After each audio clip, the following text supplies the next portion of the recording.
Hello दोस्तों, नमस्कार। मैं विनोद कुमार आप सभी का स्वागत करता हूं जागृति ऑनलाइन क्लासेस के अंदर। तो चलिए स्टार्ट करते हैं। हमने देखा था भाई रदरफोर्ड साहब थे। रदरफोर्ड साहब ने एटम को कैसे दिखाया कि रदरफोर्ड के अनुसार एटम का जो मॉडल था, जो परमाणु का जो मॉडल था, वो किस प्रकार था। आप सभी को याद आ रहा होगा कि रदरफोर्ड साहब ने अपने चेले चपाटों के साथ में उस मेले के अंदर अपना जो आयोजन है वो प्रदर्शित किया था, स्टार्ट किया था, जिसके अंदर उन्होंने एक जिंक सल्फाइड से लेपित उन्होंने पर्दा लिया और उसके अंदर रखी एक सोने की पट्टी, एक सोने सी एक गोल्ड फॉइल की एक यहाँ पर पतली सी पन्नी रखी, जिसके ऊपर अल्फा कणों की बमबारी की। वेरी वेरी इंपॉर्टेंट कि रदरफोर्ड साहब ने अपने प्रयोग के अंदर कौन से कणों को लिया। तो कौन से कण थे भाई, यहाँ पर अल्फा कण थे। और अल्फा कण कैसे होते हैं? पॉजिटिव होते हैं, रेडियो एक्टिव होते हैं। जैसे उसके ऊपर कणों की बमबारी की गई तो वहां पर रदरफोर्ड साहब ने पाया कि बहुत सारे कण सीधे निकल के, कुछ कण क्या हुआ, कुछ एंगल से विक्षेपित हुए, लेकिन 20,000 में से एक कण ऐसा था जैसे गया वैसे ही आ गया टकरा के। मतलब क्या हुआ? रिजल्ट ये रहा कि जो भी अपना एटम होता है, जो भी अपना परमाणु होता है, उस परमाणु के अंदर अधिकतम भाग क्या होता है? खाली होता है, खोखला होता है, और उसके बीच के अंदर, सेंटर के अंदर मौजूद होता है पॉजिटिव पार्ट। ये वीडियो आपका चल रहा है किसका? आरबीएससी क्लास 9 का, आरबीएससी क्लास 9 चैप्टर नंबर 4, जिसका पार्ट हम डिस्कस करेंगे आज, पार्ट 3। बात की थी यहां पर कि जो भी इसके बीच वाला जो भी पॉजिटिव भाग है वो कौन सा कहलाता है? वो क्या कहलाएगा? तो वो यहां पर कहलाएगा नाभिक कहलाएगा। और इलेक्ट्रॉन होते हैं वो इसके चारों ओर वर्ताकार पथों में गति करते हैं। यही सबसे बड़ी गलती की थी, यही सबसे बड़ी भूल की थी। किसने? रदरफोर्ड साहब ने ये बता दिया कि जो भी इलेक्ट्रॉन होते हैं वो चारों ओर वर्ताकार पथों में गति करते हैं, लेकिन वहां पर मौजूद कौन? मैक्सवेल साहब। मैक्सवेल की थ्योरी एक मार्केट के अंदर चलती है। वो थ्योरी कहती है अगर कोई आवेशित कण अगर घूर्णन करता है तो वो क्या करेगा? अपनी ऊर्जा को क्या करेगा? उत्सर्जित करेगा, और फाइनली क्या होगा? वो चार्ज नाभिक के अंदर गिर जाएगा और फाइनली क्या हो जाएगा? ब्लास्ट हो जाएगा। यानी कहने का मतलब क्या हुआ? एटम यानी परमाणु का स्थायित्व नहीं होगा। चलो, यहां तक की सारी कहानी हमको समझ में आ जाती है।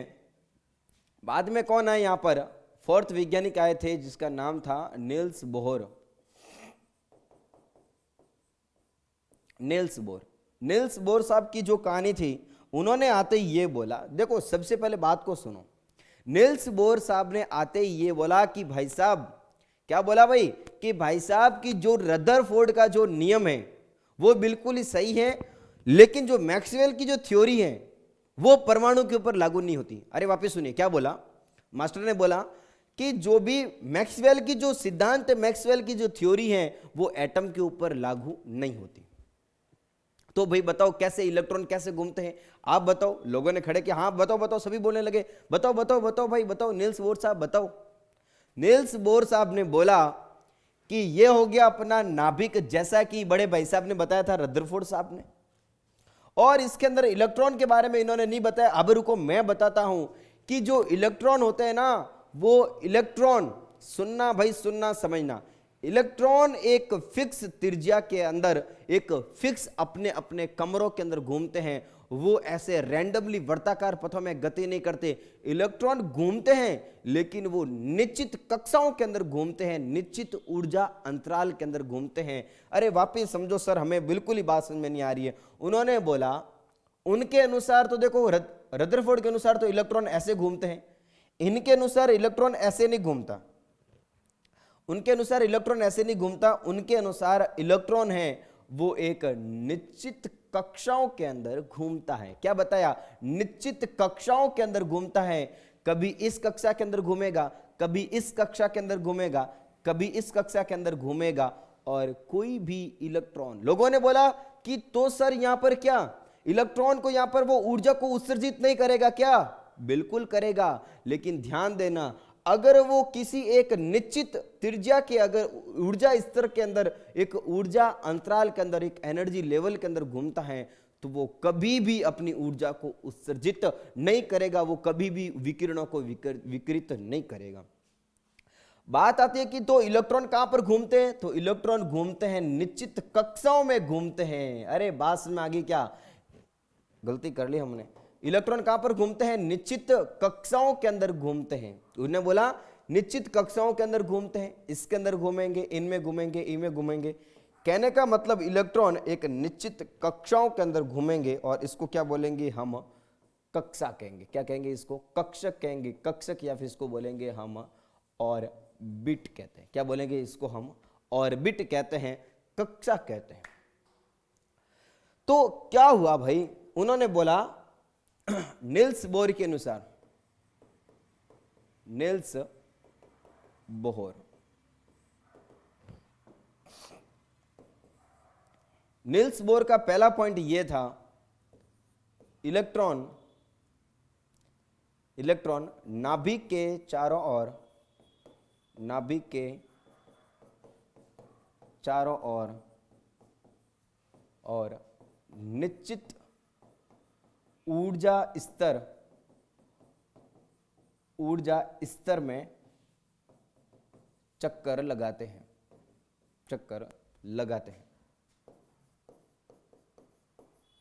जिन्हें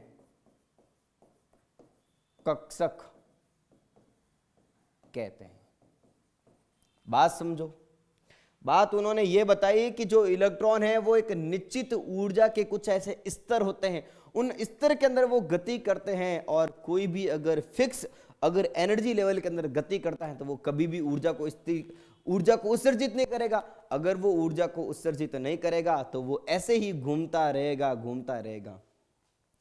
और उसने क्या बताया, इलेक्ट्रॉन घूमते रहते, जिन्हें क्या बोलते हैं हम, कक्षक कहते हैं। बात समझ में आ गई भाई, कक्षक कहते हैं। सेकंड पॉइंट क्या बोला, नहीं इसी के साथ में क्या बोला उन्होंने, निश्चित ऊर्जा स्तर में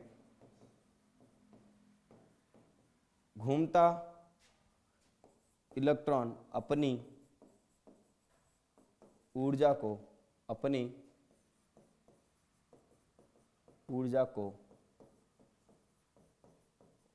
उत्सर्जित नहीं करता। बात में आ गई क्या। और फिक्स अगर ऊर्जा स्तर के अंदर घूम रहा है तो वो कभी भी अपनी ऊर्जा को उत्सर्जित नहीं करता।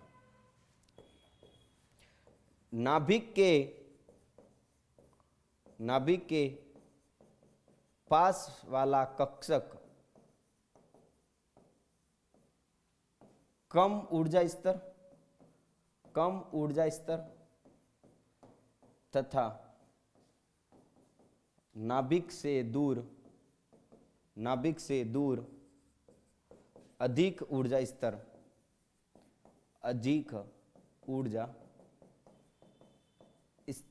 वाले कक्षक होते हैं।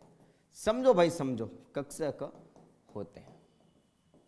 क्या बताया उन्होंने बताया ये हो गया भाई नाभिक। अरे बात को समझो, वापिस समझो बात को, कि नाभिक के चारों ओर इलेक्ट्रॉन एक फिक्स ऑर्बिट के अंदर, फिक्स कमरों के अंदर चक्कर लगाते हैं। और ध्यान देना, अगर फिक्स कमरों में अगर कोई चक्कर लगाता है वो अपनी ऊर्जा को कभी भी उत्सर्जित नहीं करता। सर बहुत बहुत बढ़िया बात, मजेदार बात। ये हो गया अपना नाभिक हो गया, ये हो गया नाभिक हो गया। हमने कल देखा था कि एक परमाणु के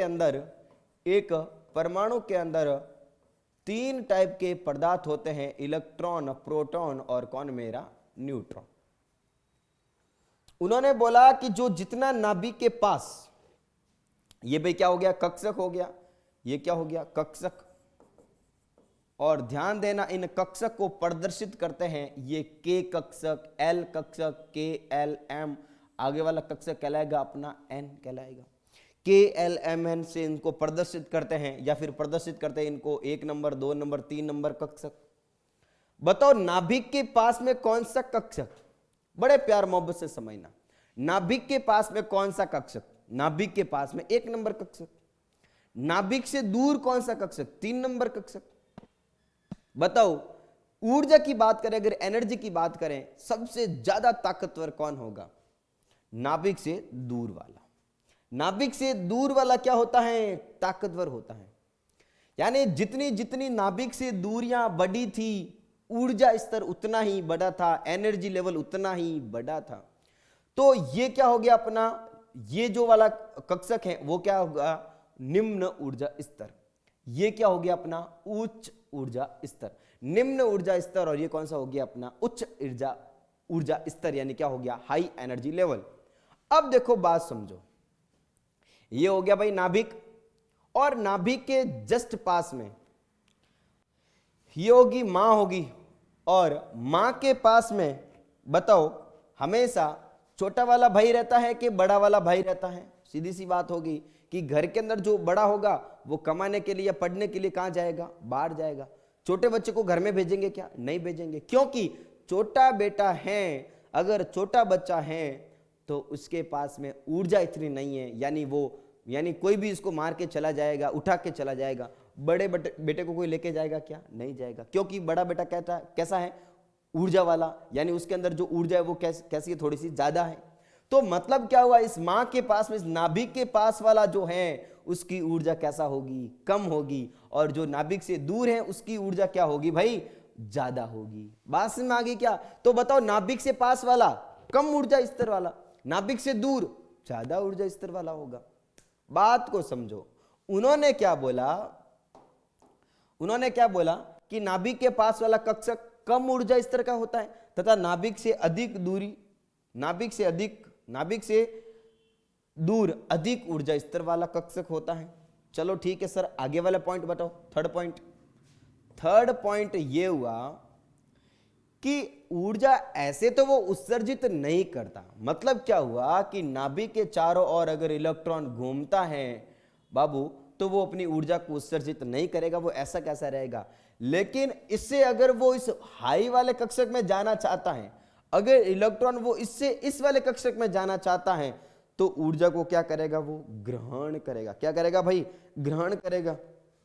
और अगर ये हाई एनर्जी लेवल से लो एनर्जी लेवल में आएगा तो क्या करेगा, ऊर्जा को क्या करेगा, उत्सर्जित करता है, ऊर्जा को निकालता है। अरे सीधी सी बात है भाई, इसकी ऊर्जा कम थी, अगर ऊपर वाले में जाना चाहेगा तो क्या करेगा, वो घर से अगर बाहर निकलना चाहेगा, छोटा बेटा अगर बाहर निकलना चाहेगा, अगर वो दूर जाना चाहता है तो क्या करेगा, घर से एनर्जी लेके जाएगा, घर से थोड़ा दूध वगैरह पी के जाएगा। मतलब क्या हुआ, एनर्जी अवशोषित करता है। और अगर दूर वाला अगर घर के अंदर आता तो क्या करेगा, वो एनर्जी को उत्सर्जित करेगा। बात को समझो, इलेक्ट्रॉन यदि इलेक्ट्रॉन निम्न ऊर्जा स्तर से उच्च ऊर्जा स्तर में प्रवेश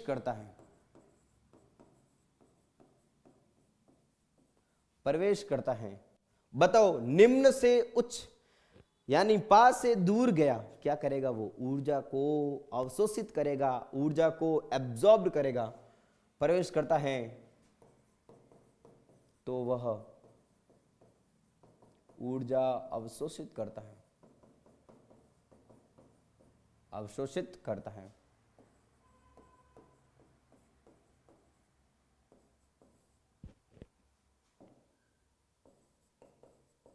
यदि इलेक्ट्रॉन उच्च ऊर्जा स्तर से,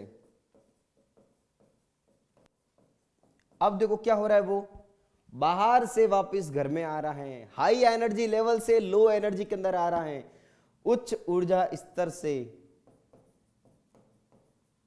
निम्न ऊर्जा स्तर में प्रवेश करता है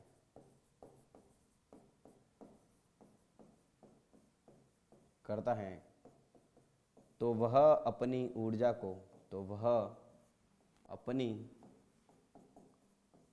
ऊर्जा को बताओ क्या करेगा,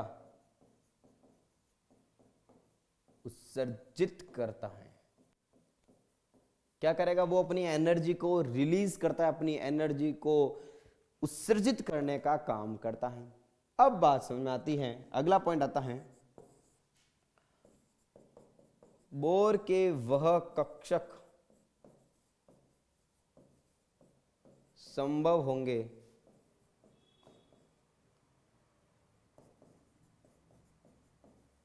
जिसका कोणीय संवेग जिसका कोणीय संवेग NH/2 के बराबर हो। देखो इस लाइन को याद रखना है कि बोर के वह कक्षक संभव होंगे जिसका एंगुलर मोमेंटम यानी क्या हो गया, कोणीय संवेग। घूमने के लिए, अगर कोई घूमने के लिए कोणीय संवेग चाहिए, कोणीय संवेग कहने का मतलब क्या हुआ, देखो अगर अपने कोई साइकिल को फास्ट चलाते हैं, साइकिल को आपने फास्ट चलाया होगा तो फास्ट चलाते तो उससे क्या होगा, साइकिल का बैलेंस रहता है। लेकिन अगर धीमे धीमे चलाएंगे तो क्या हो जाएगा, वो गिर जाएगा। तो इलेक्ट्रॉन को चक्कर लगाने के लिए उसका जो कोणीय संवेग होता है, एक एंगुलर मोमेंटम होता है, वो कम से कम कितना होना चाहिए, NH/2 के पूर्ण गुणज के बराबर होना चाहिए, के गुणज के बराबर होना चाहिए। तो देखो बात को समझना, अब पॉइंट क्या हुआ कि इलेक्ट्रॉन नाभिक के चारों ओर निश्चित ऊर्जा स्तर में गति करता है। उन ऊर्जा स्तर को क्या बोलेंगे, हम कक्षक बोलते हैं।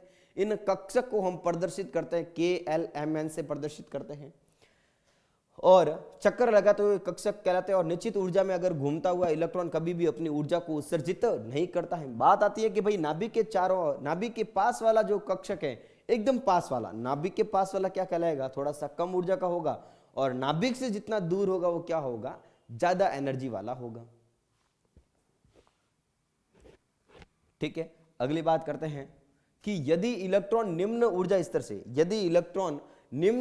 से उच्च ऊर्जा स्तर में प्रवेश करता है तो वो अपनी ऊर्जा को क्या करेगा, अवशोषित करेगा।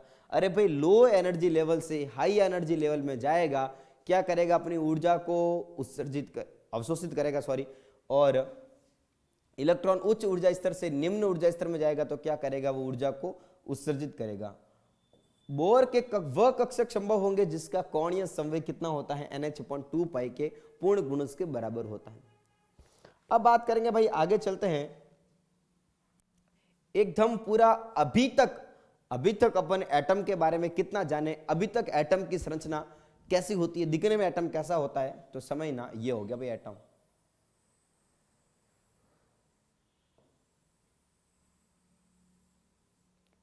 फाइनली अपनी एटम अभी दिखने में ऐसा लग रहा है, ये हो गया भाई। बताओ ये क्या कहलाएगा, इसका नाभिक कहलाता है। नाभिक के अंदर कौन मौजूद होते हैं, प्रोटॉन, और कौन मौजूद होते हैं, न्यूट्रॉन। ये हमको पता चल गया। अरे वेरी वेरी इंपॉर्टेंट, समझने की कोशिश करना भाई। ये क्या हो गया, नाभिक हो गया। नाभिक के अंदर कौन, प्रोटॉन, और कौन है, न्यूट्रॉन। इलेक्ट्रॉन इसके चक्कर लगाते हैं उनकी कक्षा के अंदर। बताओ ये वाली कक्षा कौन सी, सर, KLM। ध्यान देना, वेरी वेरी इंपॉर्टेंट। इसमें जो इलेक्ट्रॉन आते हैं वो आते हैं 2। K कक्षा के अंदर इलेक्ट्रॉन कितने, केवल और केवल 2। L कक्षा के अंदर केवल और केवल इलेक्ट्रॉन कितने आते हैं, 8। 1 2 3 4 5 6 7 और 8 इलेक्ट्रॉन। अब बात आती है कि कैसे पता चला, तो कक्षक ज्ञात करने के लिए एक सूत्र होता है, कक्षक बराबर कक्षक में इलेक्ट्रॉन की संख्या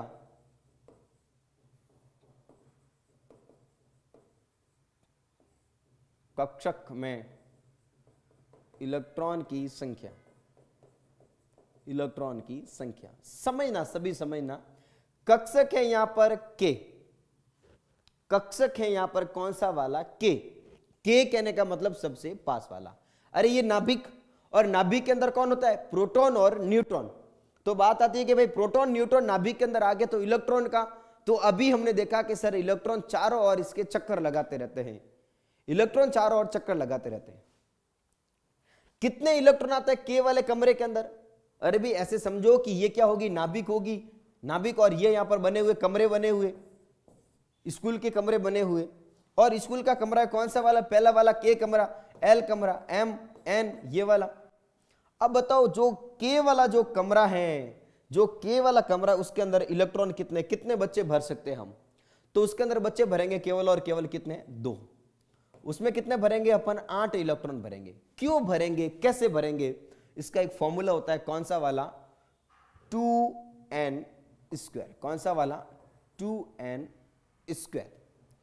K बराबर कौन सा नंबर वाला, अरे फर्स्ट सेकंड थर्ड, नाभिक से पहला वाला, 1 नंबर 2 नंबर 3 नंबर ऐसे। K बराबर बताओ इसमें क्या हो गया, N बराबर क्या हो गया इसके अंदर 1, N बराबर क्या हो गया, नाभिक का क्रमांक, नाभिक की नंबर, नाभिक की संख्या। कौन सा नाभिक है ये, अरे सॉरी नाभिक क्या, ऑर्बिट।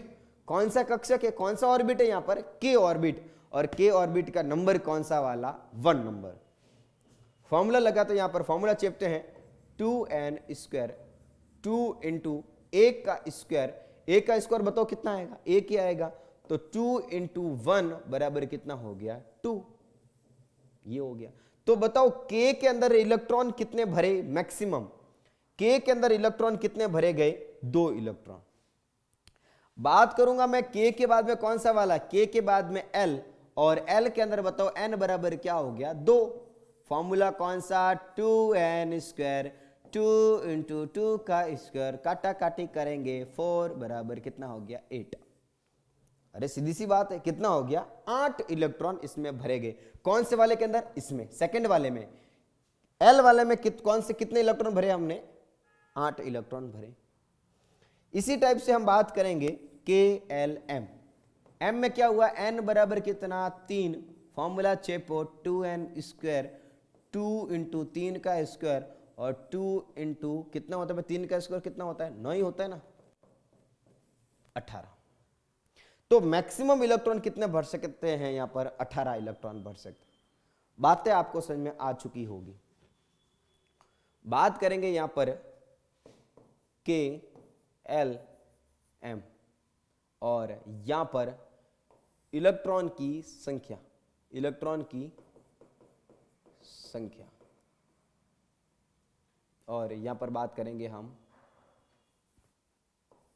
N, यहां पर बात करेंगे इलेक्ट्रॉन की संख्या।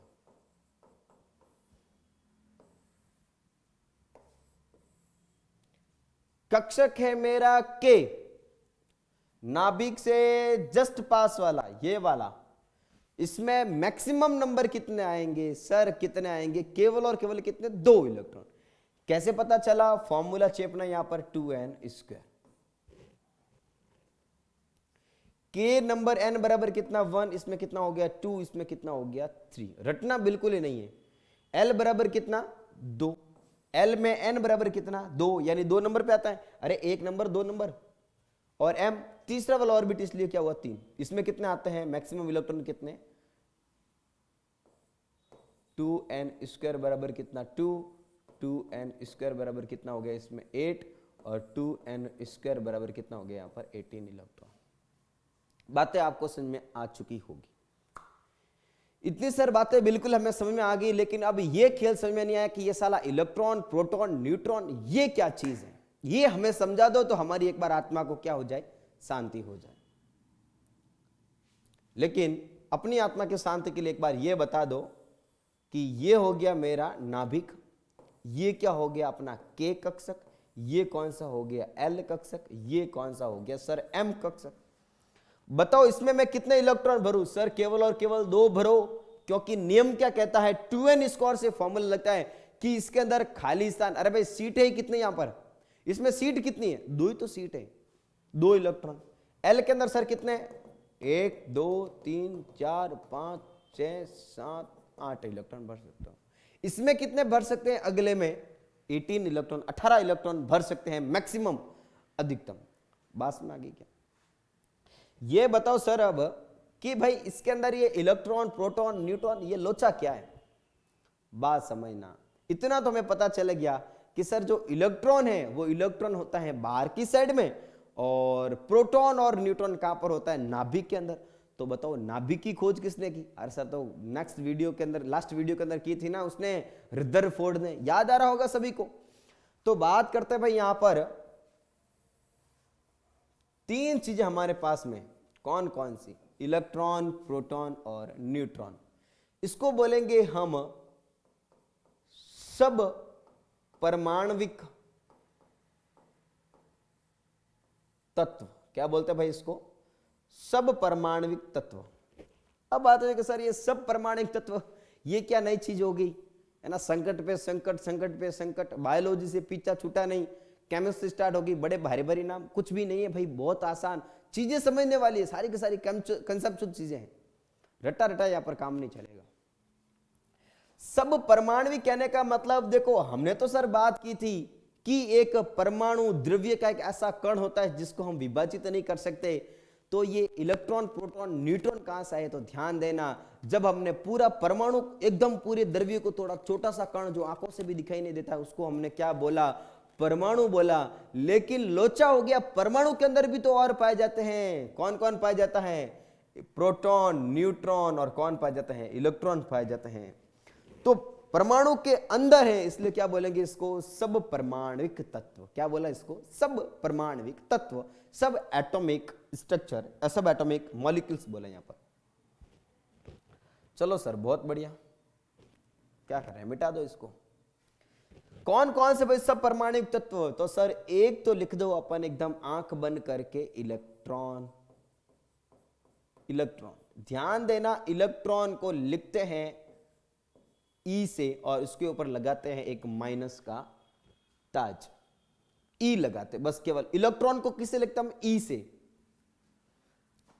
बात करेंगे सर, प्रोटॉन होता है एक प्रोटॉन, और प्रोटॉन को लिखते हम किसे, पी से लिखते हैं, कोई लोचे वाली बात नहीं है।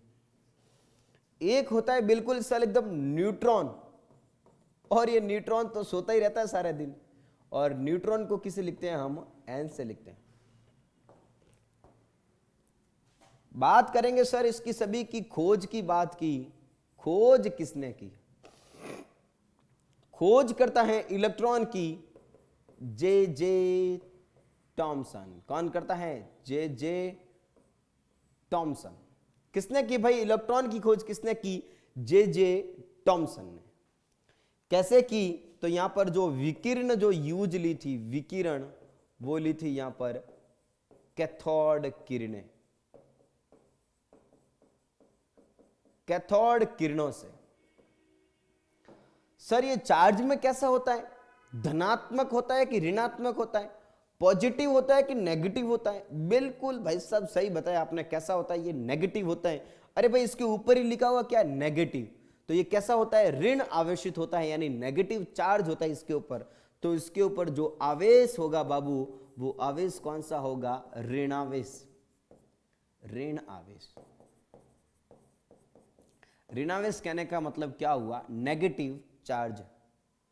सर इसके अंदर जो चार्ज है, जो चार्ज होता है वो कितना चार्ज होता है, यानी आवेश कितना होता है इसके ऊपर, आवेश की मात्रा, आवेश की मात्रा होती है 1.6, वो भी कितना, नेगेटिव में 1.6 इंटू 10 की पावर -19 कूलम।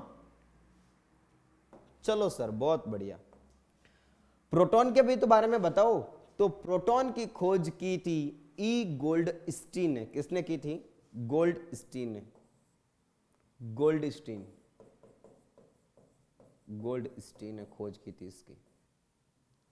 सर इन्होंने भी तो विकिरण काम ली थी, वो कौन सी ली थी, तो ध्यान देना, उन्होंने एनोड विकिरण काम में ली थी। सर एनोड विकिरण काम में ली थी। इसके ऊपर आवेश कौन सा होता है, पॉजिट्रॉन, प्रोटॉन के ऊपर जो आवेश होगा वो कौन सा होगा, धनावेश होगा। कौन सा होता है भाई, धनावेश। सर धनावेश की मात्रा कितनी, प्लस में 1.6 इंटू 10 की पावर -19 कूलम, प्लस के अंदर। भाई बात की हमने आवेश कौन सा, एक के अंदर ऋण आवेश, एक के अंदर कौन सा, धन आवेश। ऋण आवेश कितना, तो ऋण आवेश कितना, प्लस के अंदर 1.6 इंटू 10 की पावर 19, ऋण आवेश कितना 1.6 इंटू 10 की पावर 90 माइनस, लेकिन ध्यान देना ये माइनस के अंदर। सर न्यूट्रॉन के बारे में तो बताओ, बिल्कुल एकदम बेचारा सुन पड़ा है पूरा, नाम ही क्या इसका, न्यूट्रॉन, न्यूट्रल एकदम सुन। न्यूट्रॉन की सर खोज किसने की थी, तो इसकी की थी जेम्स चैडविक ने, जेम्स चैडविक साहब ने की थी। सर इसके ऊपर जो आवेश कैसा होता है, तो वो होता है भाई बिल्कुल भैया कौन सा होता है यहां पर, उदासीन। कैसा होता है ये, उदासीन, न्यूट्रल है, खत्म बात। सर इसके ऊपर चार्ज की मात्रा, अरे भाई चार्ज ही नहीं है, उदासीन है, तो उसके ऊपर कोई चार्ज होता ही चाहिए। बातें समझ में आ गई क्या, very very important. Electron, proton और न्यूट्रॉन की खोज किसने की, होते कैसे ये, तो जल्दी जल्दी से देख लो एक बार, जल्दी जल्दी से चाप लो इन सभी चीज़ों को और बता दो मुझे कि मेरे इलेक्ट्रॉन की खोज किसने की। मेरे इलेक्ट्रॉन की खोज की थी सर किसने, जे थॉमसन ने। किसने की थी, जे थॉमसन ने। और प्रोटॉन की खोज किसने की, गोल्डस्टीन ने की थी। न्यूट्रॉन की खोज किसने की थी, जेम्स चैडविक ने की। अरे बात समझ में आ चुकी होगी आपको, जे थॉमसन, गोल्डस्टीन और किसने की थी यहाँ पर, जेम्स चैडविक ने यहाँ पर डिस्कवरी की थी। हाँ जल्दी बताओ, इलेक्ट्रॉन की खोज किसने की थी, बहुत बढ़िया, किसने की भाई यहाँ पर हमारे, कौन किसने की थी, जे थॉमसन ने की थी। प्रोटॉन की खोज किसने की, प्रोटॉन की खोज करता है कौन, गोल्डस्टीन। न्यूट्रॉन की खोज किसने की, चैडविक ने। किसने की थी भाई, जेम्स चैडविक ने। बताओ प्रोटॉन पे चार्ज कौन सा, अरे सर प्रोटॉन पे पॉजिटिव, इलेक्ट्रॉन पे कौन सा, नेगेटिव। बात समझ में आ चुकी होगी। चलते हैं आगे बात करते हैं। ये हो गया सर नाभिक। अब समझ में आ गया नाभिक, इसकी खोज किसने की थी, हाँ रदरफोर्ड ने। इसकी खोज की थी रदरफोर्ड ने। सर इसके अंदर तो होते हैं प्रोटॉन और न्यूट्रॉन, बिल्कुल सही बात है सर। नाभिक की खोज तो की थी रदरफोर्ड ने, प्रोटॉन की खोज की गोल्डस्टीन ने, न्यूट्रॉन की खोज थी जेम्स चैडविक ने, और इसके चारों ओर घूमते हुए घूमते हुए घूमते हुए इन इलेक्ट्रॉनों की खोज की थी किसने, मेरे जे थॉमसन ने। किसने की थी, मेरे जे थॉमसन ने। इतनी बातें सर बिल्कुल हमें समझ में आ चुकी हैं। अब बात करते हैं, एक होता है परमाणु क्रमांक, वेरी वेरी इंपॉर्टेंट, परमाणु क्रमांक, परमाणु क्रमांक, atomic number, atomic number. Sir ये एटॉमिक नंबर ये क्या मान रहा है भाई, एटॉमिक नंबर क्या होते हैं। अरे बहुत बढ़िया, मजा आ गया भाई। किसी परमाणु में, सुनो भाई सुनो, किसी परमाणु में, किसी परमाणु में प्रोटॉन की संख्या, प्रोटॉन की संख्या को परमाणु क्रमांक कहते हैं, परमाणु क्रमांक कहते हैं। परमाणु क्रमांक कहने का मतलब क्या हो गया भाई साहब, एटॉमिक नंबर हो गया। मतलब क्या हुआ, अरे किसी परमाणु में प्रोटॉन की संख्या, ये होगी बीच में प्रोटॉन, और प्रोटॉन के नंबर देखो, यही तो क्या उसका एटॉमिक नंबर। अरे भाई एटॉमिक नंबर कहने का मतलब क्या हो गया, उसके अंदर प्रोटॉन को देखो, क्या कहलाएगा अपना, एटॉमिक नंबर को सेम ही होगा, प्रोटॉन का नंबर या फिर क्या हो गया, एटॉमिक नंबर हो गया। और ध्यान देना, उस एटॉमिक नंबर को लिखता हूं मैं जेड से। अगर कोई भी अपना जेड पूछे तो आपको देखना है सर नंबर किसके, प्रोटॉन के नंबर, खत्म बात। मैंने बोल दिया, चलो हाथ निपटा देते क्वेश्चन, एग्जाम्पल ले लेते हैं। मैंने बोला एक तत्व है, एक एलिमेंट है जिसके अंदर प्रोटॉन है 5, प्रोटॉन कितने, 5। चलो भाई प्रोटॉन कितने, 5। बताओ इसका परमाणु क्रमांक क्या होगा, अरे सीधी सी बात है 5, तो इसका जेड बराबर क्या हो गया, 5। परमाणु क्रमांक कहने का मतलब क्या हुआ, परमाणु क्रमांक कहने का मतलब क्या हुआ, क्लास के अंदर उसके हाजिरी नंबर, उसके रोल नंबर, खत्म बात। परमाणु क्रमांक कहने का मतलब क्या हो गया, क्लास के अंदर होते हैं रोल नंबर, हाजिरी नंबर बोलते हैं जिसको, अटेंडेंस नंबर, वही हो गए। और अटेंडेंस नंबर किसको देख के बनाया यहां पर, प्रोटॉन को देख के। अब प्रोटॉन कहने का मतलब क्या हुआ, पैसे, उसके पास में उपस्थित पैसे। अगर पैसे कितने उसके पास में, 5 रुपए, तो उसको एटॉमिक नंबर कितना दिया, 5। अगर उसके पास में 10 पैसे हैं, 10 रुपए हैं, तो उसको एटॉमिक नंबर कौन सा दिया हमने, 10, खत्म बात। प्रोटॉन को देकर हमने क्या दिया, उसका एटॉमिक नंबर दिया, और हाजिरी नंबर दिया, रोल नंबर दिया, और इसको तो क्या बोलते हैं हम, इसको एटॉमिक नंबर बोलते हैं। ध्यान देना, आगे काम आएगा। तो हम क्या ये नहीं बोल सकते कोई एक ऐसा तत्व जिसका एटॉमिक नंबर कितना है, 10, एटॉमिक नंबर यानी सर हाजिरी नंबर, ओके, हाजिरी नंबर कितना हो गया इसका सर, 10 हो गया, कोई लोचे वाली बात नहीं है। तो बताओ इसके पास में प्रोटॉन कितने, आपको बात याद आई, यानी पैसे पूछे इसके पास में पैसे कितने, प्रोटॉन कितने, हम जानते हैं पैसे बराबर तो क्या होते हैं इसके हाजिरी नंबर। तो अगर हाजिरी नंबर 10 है तो पैसे कितने, 10। अगर 10 पैसे हैं तो यहां पर उसके हाजिरी नंबर भी क्या हो गए, 10। बहुत बढ़िया, अरे बात समझ में आ गई क्या आपको? बहुत बहुत बढ़िया। एक होती है सेकंड बात, सर ये द्रव्यमान संख्या क्या होती है? द्रव्यमान संख्या, द्रव्यमान संख्या यानी जेड बराबर क्या होता है? सॉरी जेड नहीं, ए। सर ये द्रव्यमान संख्या क्या होती है भाई? द्रव्यमान संख्या कहने का मतलब क्या हो गया इसका? मास। ये मास क्या होता है? द्रव्यमान संख्या क्या होती है? तो बेटा यहां पर क्या कर लो, ए बराबर अगर कोई पूछ ले तो प्रोटॉन तथा न्यूट्रॉन की संख्या, प्रोटॉन तथा न्यूट्रॉन की संख्या द्रव्यमान कहलाता है, द्रव्यमान कहलाता है। खत्म बात। यानी P प्लस एन, उसके पैसे और उसके पास में जो न्यूट्रॉन जो थे उसको मिलाकर क्या बोलेंगे हम? इसको द्रव्यमान संख्या बोलेंगे। यानी क्या हुआ यहां पर भाई? यहां पर क्या हुआ कि A बराबर P प्लस एन, खत्म बात। सर यहां पर तो एक चीज यहां पर ये समझ में आई कि कहीं न कहीं इसका जो द्रव्यमान है वो यहां पर ही तो नहीं है। बहुत बढ़िया, सही बोला। द्रव्यमान कहां पर है इसका? यहां पर है, क्योंकि सर यहां पर ही तो होते हैं P और N। बिल्कुल सही बोला सर। जिसका द्रव्यमान संख्या है, द्रव्यमान संख्या कहने का मतलब उस परमाणु के अंदर मौजूद प्रोटॉन और न्यूट्रॉन। बिल्कुल सही बात सर। उसका एटॉमिक नंबर यानी हाजिरी नंबर, रोल नंबर, उसके पैसों के बराबर। पैसे कहने का मतलब क्या हो गया? प्रोटॉन के नंबर। बिल्कुल सही बात। बातें आप सभी को समझ में आ चुकी होगी। बात आते हैं यहां पर कि परमाणु क्रमांक, परमाणु क्रमांक यानी क्या? जेड बराबर यहां पर क्या हो गया? प्रोटॉन की संख्या। द्रव्यमान बराबर द्रव्यमान यानी ए बराबर क्या हो गया? यहां पर P प्लस एन। खत्म बात सर, बात ही खत्म होगी सर। बाकी बातें सर हम करेंगे हम बाद में, ठीक है? ओके।